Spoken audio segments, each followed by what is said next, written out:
Khorne here, and today I will be showing you how I achieved turn 12 ultimate campaign victory with Skarbrand. This campaign was on legendary difficulty with very hard battles, and I used no exploits whatsoever, just pure Khorne. I had been aiming to achieve a domination campaign victory by turn 11 with Skarbrand for a while now, but it proved nearly impossible due to the limited number of settlements I was able to chain raise in a single turn. However, with the emergence of the Will of Hashut Endgame crisis, I found a path to ultimate campaign victory by turn 12. This took me 2 weeks and multiple restarts to find the most optimal route. I set the Endgame crisis for Chaos Dwarves between turn 10 and 20 and started the campaign. But being the idiot that I am, I set it to 200%, and you'll see why this posed some challenges later on. I followed my best start guide, but I soon realized it is pretty much outdated. The AI now behaves differently, and the beastmen no longer provide you with tons of money. After several restarts, I discovered what I believe to be the new best start for Skarbrand. If you watched my previous video, I'll give you a quick update on what I've changed. So the first turn remains the same. Move Skarbrand to your starting enemy, attach the Blood Reaper, build up the building for cultists, demolish the building for bloodletters, activate the Skull Throne ability, start researching the banner technology, and attack the first enemy. Now, after winning the battle, only if you are a true servant of the Blood God will he bestow upon you a Bloodstone, which just made this campaign much easier. Blood for the Blood God the settlement, and force march towards Malagor. But don't join war against the vampires. Instead, on turn 2, when you go behind the Beastman settlement, join war against Malagor with the vampires. Now, with the introduction of Beastmen minor settlement battles, I thought this battle would be much more difficult to win. But in fact, it is much easier. You can separate their forces easily and pick them off one at a time. And your units, being much stronger than the enemies, make this task a cakewalk. After winning the battle, raise the settlement. Mash Ninefinger is no longer there for whatever reason, but you can still sack Galbaraz. Recruit Bloodletters and end the turn. Turn 3 stays the same. Occupy Galbaraz with your Blood Host, and here you will get a mission that you will instantly complete next turn. But move Skarbrand as close to Dragonhorn Mine as you possibly can, and recruit some more units. On turn 4, move Skarbrand as close to Dragonhorn Mine. Use Eternal War on him to regain movement. Declare war on Wurzag, and Blood for the Blood God the settlement. Now Wurzag will attack your Blood Host over the end turn, and will kill it. However, you need to determine how close Skarbrand has to be to your Blood Host to be able to catch Wurzag afterwards and kill him.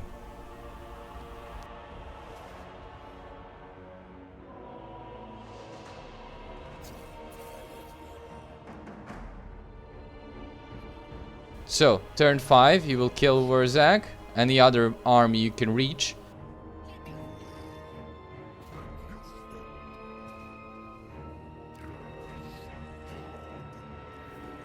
Move towards Ekrant. I get lucky here as another greenskin army force marches to try and occupy the Dragonhorn mines. I killed it, raised Ekrant, and moved towards Bitterstone Mine, recruiting more units and ending the turn. On turn 7, I sacked Bitterstone Mine, attacked the ogres next to the settlement, fought them twice, distributed skill points after reaching rank 13, attacked their camp, and moved towards Iron Rock. This is the end of my best start guide update. The rest of the video is the blood-soaked path I took towards victory. So I sacked Iron Rock as I waited for myself to join the army.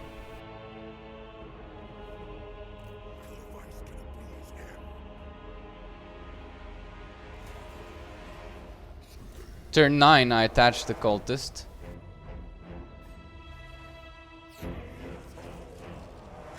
Raise Iron Rock. Raise the Greenskin settlement. But here I had to stop my army from moving backwards. If you click on Skarbrand or any other lord after raising a settlement and press backspace, he will stop moving. I force march as close to Varanka Hills as I can and end the turn. Over the end turn, I roll a perfect 20 and laugh at the other Chaos Gods as Khorne ascends.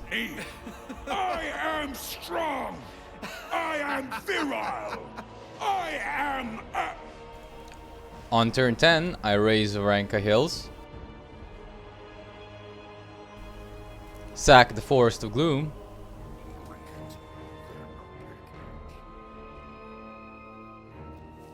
And raise Akendorf. After which I force march towards Averheim.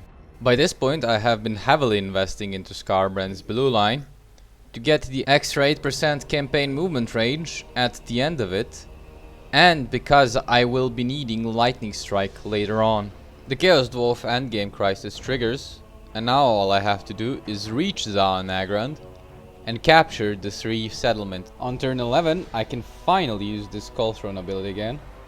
I go behind Grandstad, declare war and sack it. Then I attack Averheim, so that after raising it I get pushed towards the moot. By this point I have my full blue line, so I gain more movement after winning battles. From there I go below the moot towards Schwarzhafen, declare war on Sylvania and attack Vlad the Dad.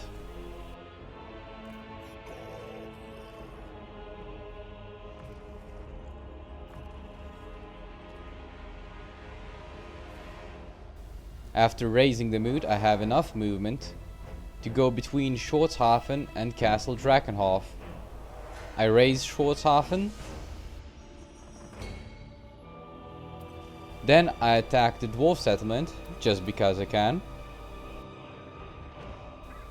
Attack Castle Drakenhof. And I am pleasantly surprised to find I can still reach the next settlement.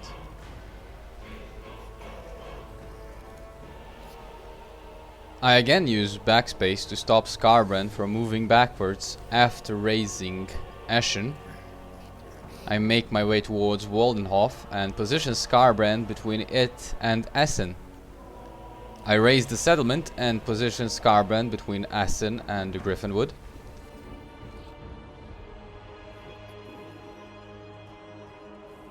I raise Essen and go back in between Mordheim and the Griffinwoods, so I can attack the ogres. After raising Mordheim, I declare war on the ogre faction next to the Griffinwood settlement and attack their army. After beating the combined might of the ogres and wood elves, I attack the Griffinwood and raise that settlement. And the very lovely pathing in this game will push me towards the next settlement I would otherwise be unable to reach. I move Skarbrand between Keppelberg and Benchhafen and raise the settlement. After which I position Skarbrand between Benchhafen and Svastra. Attack Benchhafen and kill Draika. Then move behind Svastra towards Castle von Ruken. Raise the settlement and then move between Castle von Ruken and Ehrengrad. I sack the settlement and slaughter the 2 armies unfortunate enough to find themselves in my path. Then I move between Ehrengrad and Joyshank.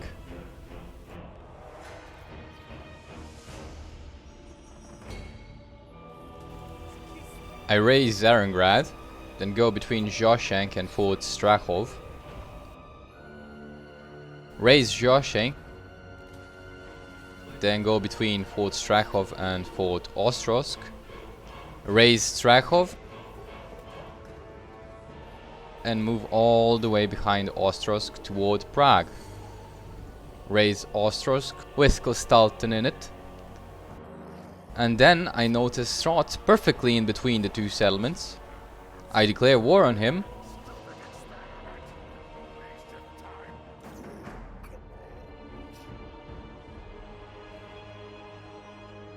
He denies the ambush I failed to spot and retreats further towards Prague.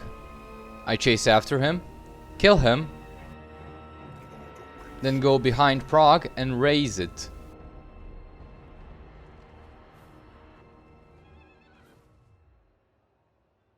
And I'm very close to unlocking the call to battle, Unholy Manifestation. I killed the army that was behind Prague to spread even more corruption, and after I raise Volksgrad and Plesk, I managed to unlock Call to Battle. I have to say, I honestly didn't expect to be able to reach this far without Call to Battle. But where there is Khorne, there is a way. I killed the remaining armies in the province and head out towards the final settlement. Raise it, use backspace to stop Skarbrand from moving backwards. And sadly here, even with Call to Battle, I cannot reach the next settlement. But I can get as close as possible and fight the quest battle for slaughter and carnage to regain my movement. I win the battle, but I take quite a bit of casualties. After getting slaughter and carnage, I achieve a short campaign victory and get the best victory reward in the game, the Bloody Chainsword. I raise Karakvlag, and I'm very happy with how far I get pushed back. Go behind Azkalak, declare war on Astrogoth, and raise all of the settlements in that province.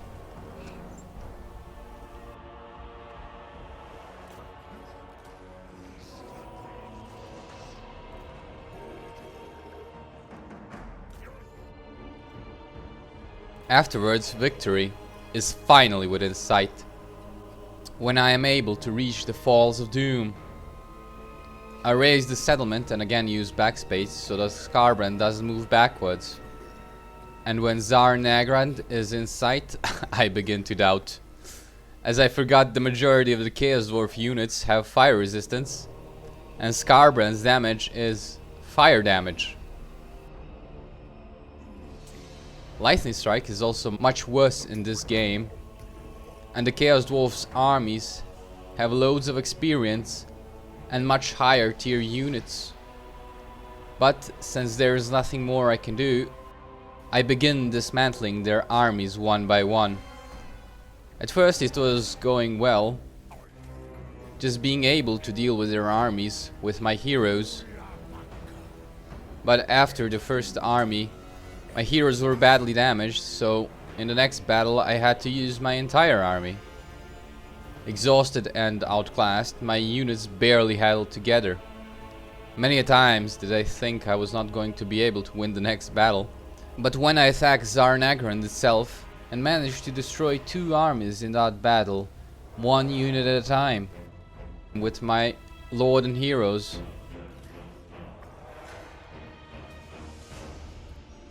The spine crusher, the skull taker, the blood quencher.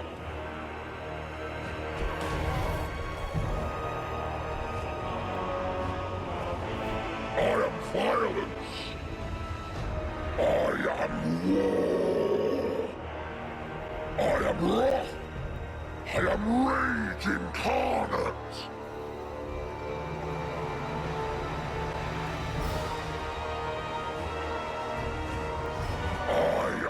Skarbrand, the Unforgiven. Ultimately, I managed to take down 10 Chaos Dwarf Endgame armies and blood for the Blood God every settlement in that province. I occupy Skarbrand and end the turn. On turn 12, I occupy the remaining settlements. And in order to achieve victory, I have to end the turn for it to register.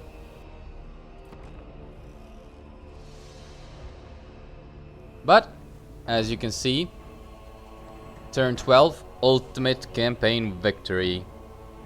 If you enjoyed this bloody journey, please consider subscribing for more future content. Thank you for watching, and until next time.